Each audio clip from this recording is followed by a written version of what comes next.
Hi, എല്ലാവർക്കും പുതിയ സ്വാഗതം. ഇന്ന് നമ്മൾ ഉണ്ടാക്കാൻ പോകുന്നത് ദോശയും സാമ്പാറുമാണ്. അപ്പൊ നമ്മൾ ഇന്ന് ദോശയോട് സാമ്പാറാണ് ഉണ്ടാക്കുന്നത്.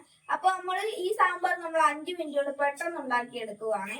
അപ്പൊ നമുക്ക് എങ്ങനെ ഉണ്ടാക്കുന്നത് നോക്കാം. ഈ വീഡിയോ ഇഷ്ടപ്പെട്ടാൽ ലൈക്ക് ചെയ്യുക, ഷെയർ ചെയ്യുക, സബ്സ്ക്രൈബ് ചെയ്യുക, ബെല്ലടിക്കുക. നമുക്ക് നേരെ വീഡിയോയിലോട്ട് പോവാം.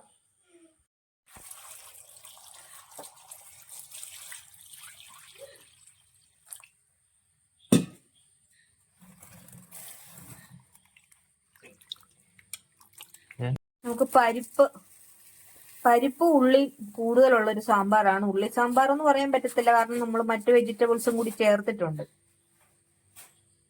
നമുക്ക് പരിപ്പ് ആദ്യം ഒന്ന് കഴുകിയെടുക്കാം. ചെറിയ ഈ അരി പരിപ്പാണ് ഞങ്ങൾ ഉപയോഗിക്കുന്നത്.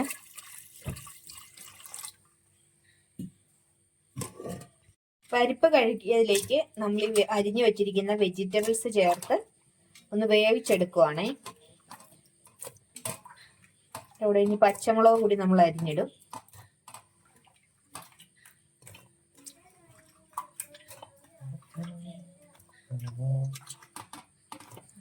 എല്ലാ വെജിറ്റബിൾസും ഇല്ലെങ്കിലും നമുക്കുള്ള കഷ്ണം വെച്ച് നമുക്ക് സാമ്പാർ പോലെ ഉണ്ടാക്കിയെടുക്കാം.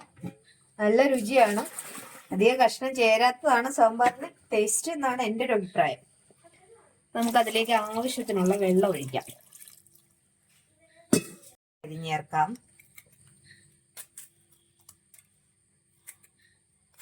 ഒരു 4-5 പച്ചമുളക് അരിഞ്ഞ് ചേർക്കുന്നുണ്ട്.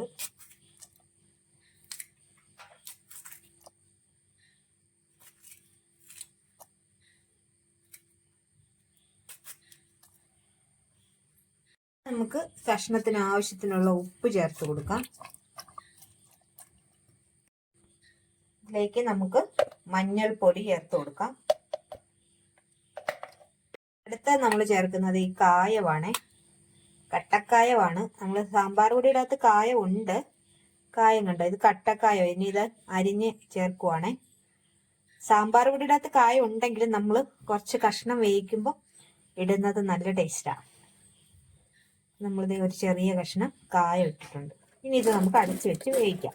നമുക്കൊരു 4 വിസിൽ കേൾക്കുന്നവരെ ഒന്ന് വെയിറ്റ് ചെയ്യാം.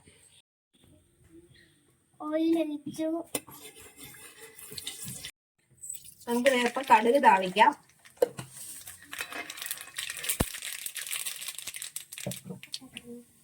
കടുക് നന്നായി പൊട്ടി വരുമ്പോൾ നമുക്കതിലേക്ക് ഉള്ളി, ഉണക്കമുളക്, കറിവേപ്പില, ഇതിലേക്ക് സാമ്പാർ പൊടി ചേർത്ത് കൊടുക്കാം.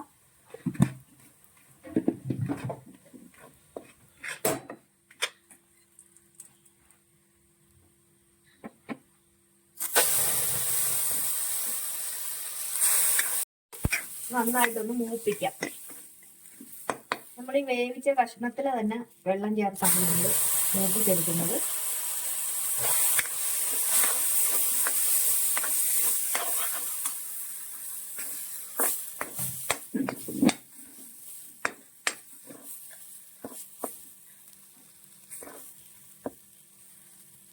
ഇതിലേക്ക് നമ്മൾ ഒരല്പം മുളക് പൊടി കൂടി ചേർക്കുന്നുണ്ട്.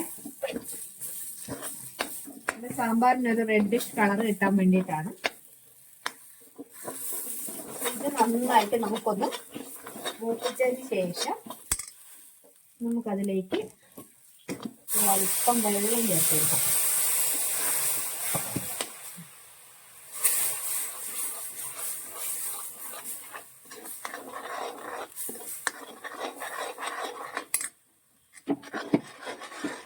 ഇനി നമുക്ക് നമ്മൾ വേവിച്ച് വെച്ചിരിക്കുന്ന കഷ്ണം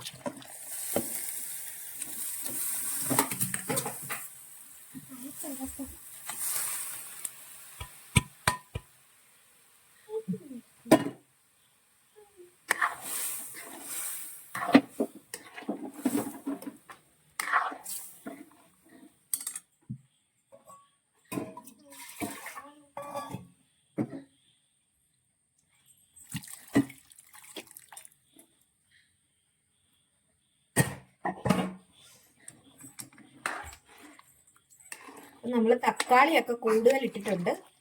അഥവാ തക്കാളിക്ക് പുളി പോരാന്നുണ്ടെങ്കിൽ ഒരല്പം പുളി നമ്മൾ പിഴിഞ്ഞ് ചേർക്കണം. ഇതൊന്ന് തിളച്ച് വന്നാൽ മതി.